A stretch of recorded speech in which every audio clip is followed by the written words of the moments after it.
Hello students, आज हम आपके लिए लाए हैं द हेरिटेज ऑफ इंडिया। ये आर्थर लुईलिन बैशम की लिखा हुआ लेख है और ये आपको यूपी बोर्ड का जो इंग्लिश पाठ्यक्रम है 12वीं का, उसके अंतर्गत आपको पढ़नी पड़ती है। इस लेख को हमने 2 भागों में बांटा है, तो ये इसका पहला भाग है। दोनों भागों के जो लिंक हैं वो दोनों वीडियो में हैं, तो आप इजीली उसको फाइंड कर सकते हैं। तो चलिए शुरू करते हैं। भारत की विरासत या heritage, the heritage of India.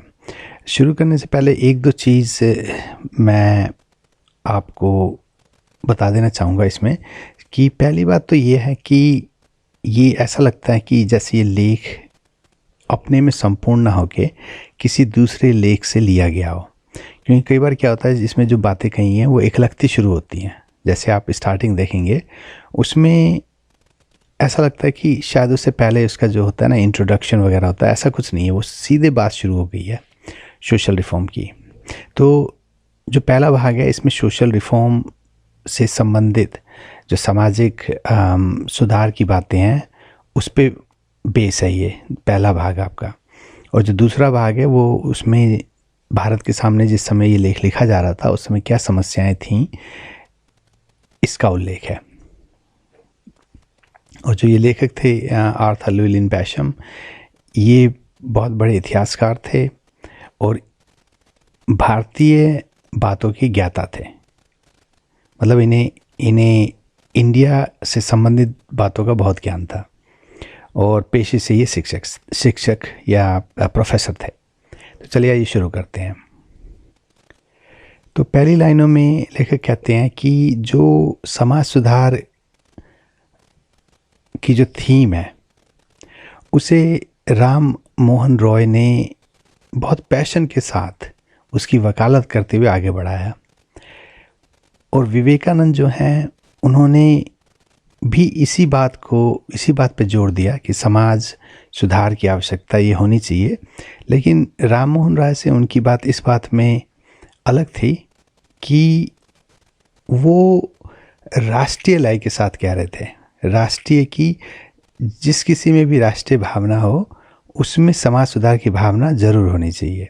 और कोई भी व्यक्ति यदि भारत माँ की सेवा करना चाहता है तो समाज सुधार या जो सामाजिक सेवा है इससे अच्छी और ऊंची सेवा कोई नहीं हो सकती। और इनके साथ ही दूसरे भी कई नेता के नाम आते हैं, लेकिन इन नेताओं में सबसे जो अहम नाम आता है, जो मतलब इसी लय पे समाज सुधार या सामाजिक सेवा की धारणा से बंधे हुए थे, उसमें एक नाम आता है महात्मा गांधी का। और महात्मा गांधी ने जो शुरू किया वो उनके जो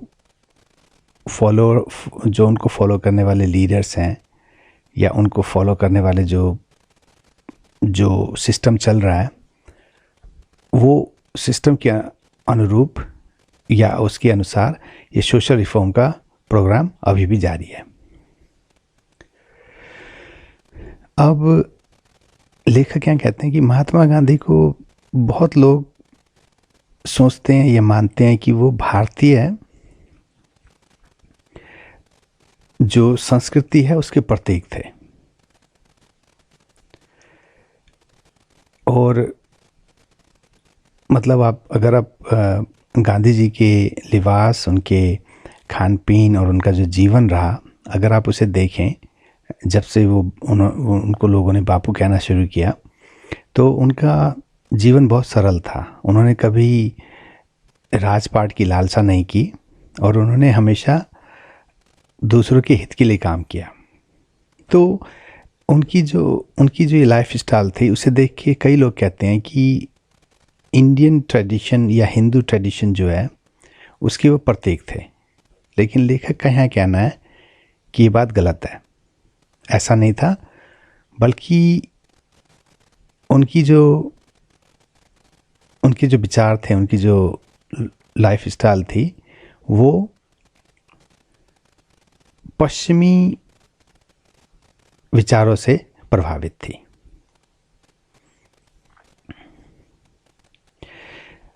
अब लेखक आगे कहते हैं कि गांधी जी की जो अपनी पुरातन संस्कृति थी उसके प्रति उनमें विश्वास था, लेकिन वो दलितों से बहुत प्यार करते थे और उन्हें कास्ट सिस्टम, वर्ण व्यवस्था में भी विश्वास नहीं था या वो नहीं मानते थे। और ये बात जो 19वीं शताब्दी में जो यूरोप में उदारवाद आया उससे प्रभावित था। तो उनके जो विचार थे वो 19वीं शताब्दी के यूरोपियन उदारवाद से प्रभावित थे। इसीलिए वो दलित को प्यार करते थे और उनकी वर्ण व्यवस्था में उनका विश्वास नहीं था। अब लेखक कहते हैं अगर ये बात होती कि वो वर्ण व्यवस्था में हिंदू जो ट्रेडिशन है, हिंदू जो सभ्यता है, उसमें वर्ण व्यवस्था मानी जाती है, उसमें कास्ट सिस्टम है, हर वर्ग के व्यक्ति को एक दर्जा दिया हुआ है, तो और समाज को 4 वर्णों में बांटा हुआ है, ब्राह्मण, क्षत्रिय, ब्राह्मण, क्षत्रिय, वैश्य और शूद्र। तो लेखक का यहाँ कहना है अगर वो भारतीय जो कल्चर है, अगर जो उसकी ट्रेडिशन है, उसके सभी रूपों को मानते, तो फिर जो उनकी वर्ण व्यवस्था को ना मानने वाली बात है, तो ये दोनों में फिर विरोधाभास होता। मुझे आशा है कि शायद मैं जो कहना चाह रहा हूँ यहाँ पे वो आपको समझने में आसानी हो। तो कहने का मतलब है गांधी जी हिंदू सभ्यता की जड़ों को मानते थे, लेकिन उसके कई विचार ऐसे भी थे हिंदू संस्कृति के कि जिनके प्रति गांधी जी का लगाव नहीं था। और ये लगाव इसलिए नहीं था क्योंकि गांधी जी 19वीं शताब्दी का जो उदारवाद आया था यूरोप में, उससे प्रभावित थे। और एक रेफरेंस मैं देना चाहूँगा कि यूरोप में शायद ही ऐसा कोई देश हो, है ही नहीं, मैं ये कह सकता हूँ कि है नहीं, जहाँ पे वर्ण व्यवस्था है, जहाँ पे कास्ट सिस्टम है। लोगों के सरनेम होते हैं, लेकिन उस सरनेम से ये व्यक्ति ब्राह्मण है या क्षत्रिय है या कोई और है, ऐसा कुछ भान नहीं होता। यहाँ पे सोसाइटी अमीर और गरीब के वर्गों में शायद बटी हो, शिक्षित और अशिक्षित वर्गों में बटी हो, लेकिन यहाँ के लोग कास्ट सिस्टम्स में नहीं बटे हुए। तो एक रेफरेंस देना चाहता था आपको। फिर चलिए आगे देखते हैं। और उनका जो विश्वास था अहिंसा में, वो भी हिंदुइज्म से प्रभावित नहीं था, बल्कि उनसे पहले जो आए जैसे कि बीजी तिलक और सुभाष चंद्र बोस, ये ज़्यादा प्रभावित थे। क्योंकि बीजी तिलक और सुभाष चंद्र बोस ने कहा कि यदि स्वतंत्रता हमारा अधिकार है तो हम उसे छीन के ले सकते हैं और हमें लेनी चाहिए। लेकिन गांधी जी नॉन वायलेंस में, अहिंसा में विश्वास करते थे। तो एक विरोधाभास यहाँ पे भी आता है।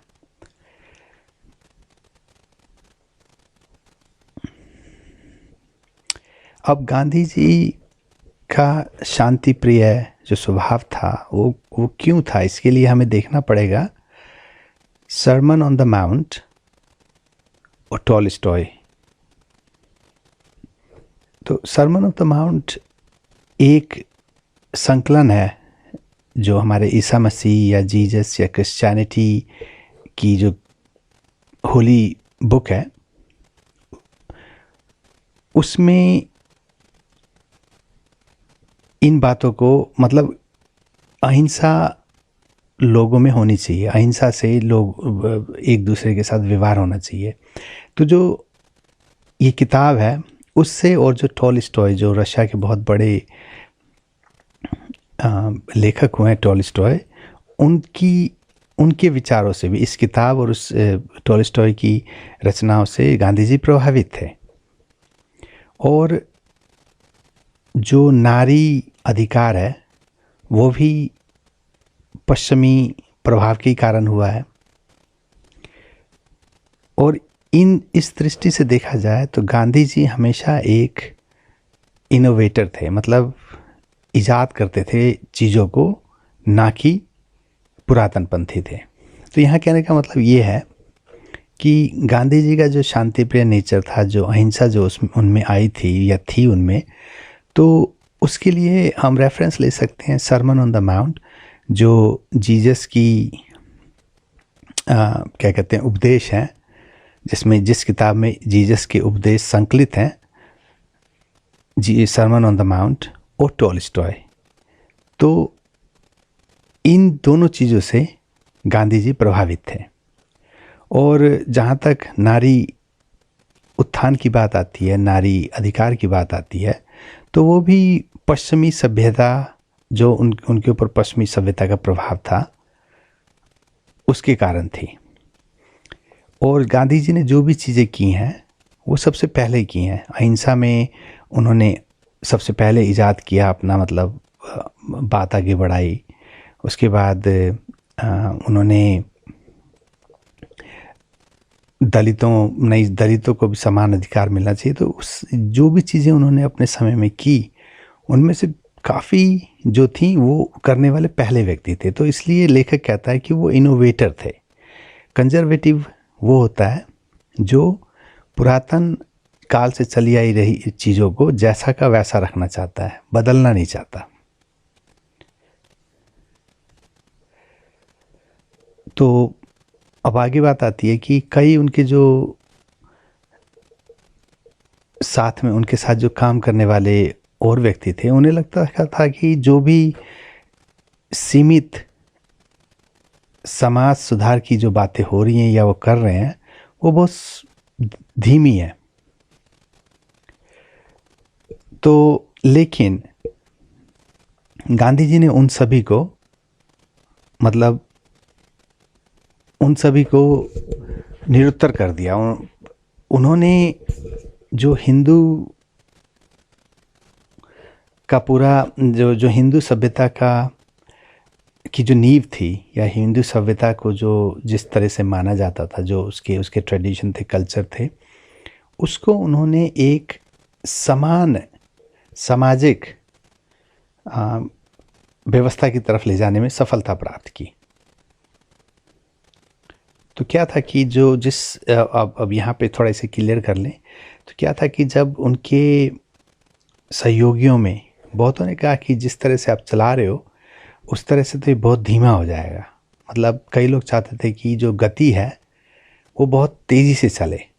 लेकिन गांधी जी ने क्या किया कि उन्होंने जो चीज़ें थी उस समय की, जो हिंदू ट्रेडिशन में या सभ्यता में या फिर कस्टम्स में जो भी चीज़ें थी, उसे उन्होंने क्या किया, और वो ज़्यादातर बेस्ड थी उस पे कि मतलब किसी की पदवी कितनी बड़ी है, कौन किस कास्ट का है, कौन किस क्लास का है, इस पे ज़्यादा बेस्ड थी। तो उन्होंने उसको उस समय की उस व्यवस्था को समान अधिकार वाले व्यवस्था में लाने में सफलता प्राप्त की।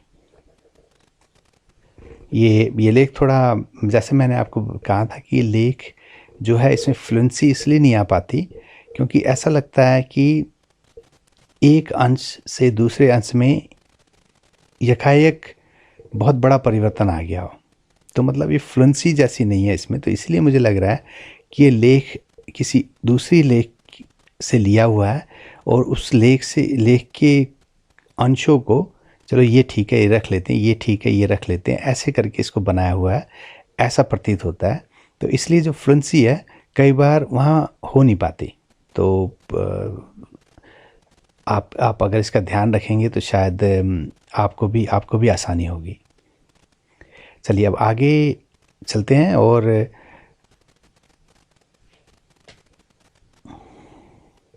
19वीं सदी के और भी उसके बाद कई और सुधारक भी आए, लेकिन गांधी जी और उनको जो मानने वाले थे, उन्होंने हिंदू संस्कार को एक नई दिशा दी। और ये जो नई दिशा थी ये काफ़ी बड़े ठहराव के बाद आया था। तो ये तो खैर स्ट्रेट फॉरवर्ड था आपके लिए। तो लेखक का कहने का मतलब ये है कि गांधी जी ने जो प्रयास किया, जो समाज सुधार का, उसे एक नई दिशा दी। और ये जो चीज़ें हुई ये बहुत सालों तक रुकी हुई थी। मतलब किसी ने उपक्रम नहीं किया था, किसी ने कोशिश नहीं की थी। तो दोस्तों ये तो हो गया आपके पहले पार्ट का ट्रांसलेशन और इसका जो भावार्थ था। बीच बीच में मुझे एक दो बार अटकना पड़ा क्योंकि जो मैंने जैसे कहा कि फ्लुएंसी आपको आ नहीं रही थी उसमें। तो जल्दी आपसे दूसरे पार्ट में फिर मुलाकात होगी। आशा आपको वीडियो पसंद आया होगा और हमें लाइक और सब्सक्राइब करना ना भूलें। और जल्दी एक नई वीडियो के साथ आपके सामने फिर हाजिर होंगे। तब तक के लिए गुड बाय, थैंक यू।